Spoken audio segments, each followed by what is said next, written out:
Hi friends, இன்றைக்கி நம்ம சுவையான எறா தொக்கு பண்ணுறது எப்படின்னு பார்க்கலாம். அதுக்கு பேனில் கொஞ்சம் ஆயில் ஊற்றிக்கோங்க. அதுக்கப்புறம் கருவேப்பிலை போட்டுக்கோங்க.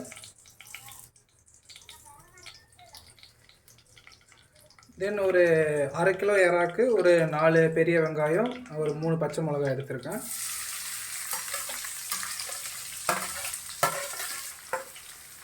அதை போட்டுட்டு அதை நல்லா செவக்கிற அளவுக்கு வதக்கணும்.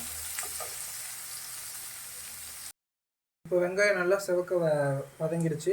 இப்போ நம்ம தக்காளி போட்டுடலாம். தக்காளி ஒரு 3 பெரிய தக்காளி எடுத்துருக்கேன்.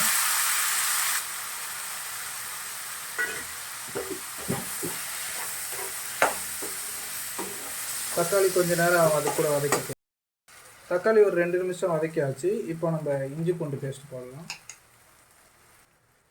ஒரு 1/2 ஸ்பூனு இஞ்சி பூண்டு பேஸ்ட் போட்டுக்கலாம்.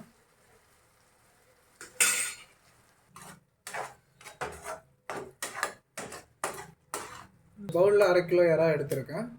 இப்போ அது நல்லா வதங்கினதுக்கப்புறம் நம்ம இதை ஆட் பண்ணிடலாம்.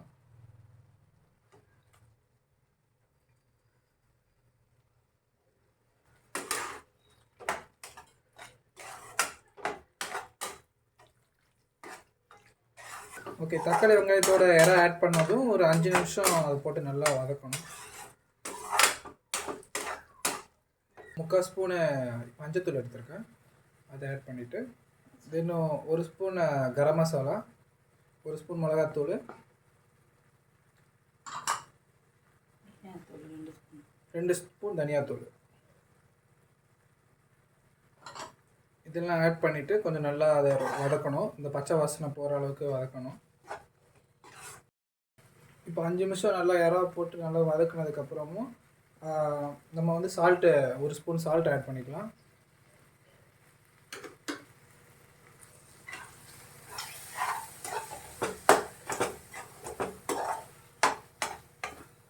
சரி, ஒரு 2 டம்ளர் தண்ணி ஆட் பண்ணிக்கலாம் எறா வேகிறதுக்கு. இது நல்லா வற்ற வச்சு நம்ம இறக்கும் போது பச்சை வாசனைலாம் போயிருக்கும், எறா நல்லா வெந்திருக்கும்.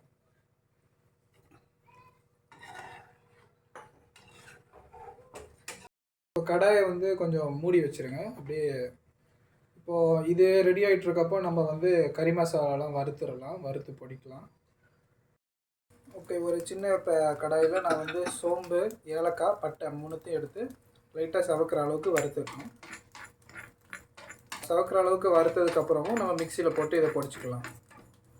கறி மசாலாவை பொடிச்சாச்சு. இதை இப்போ நம்ம வந்து கிரேவியில் ஆட் பண்ணிடலாம். இது அப்படியே இருந்தால் நல்லா கொதிக்கட்டும். நம்ம கொஞ்சம் மூடி வச்சிடலாம்.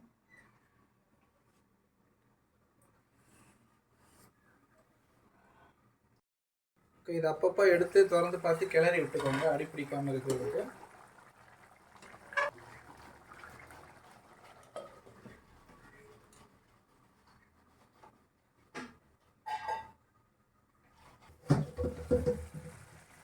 இப்போ தண்ணி ஓரளவுக்கு நல்லா வத்திடுச்சு. பார்க்கவே நல்லா இருக்குது, ஸ்மெல்லு சூப்பராக இருக்குது. இப்போ நம்ம வந்து கொத்தமல்லி தழையை போட்டுக்கலாம்.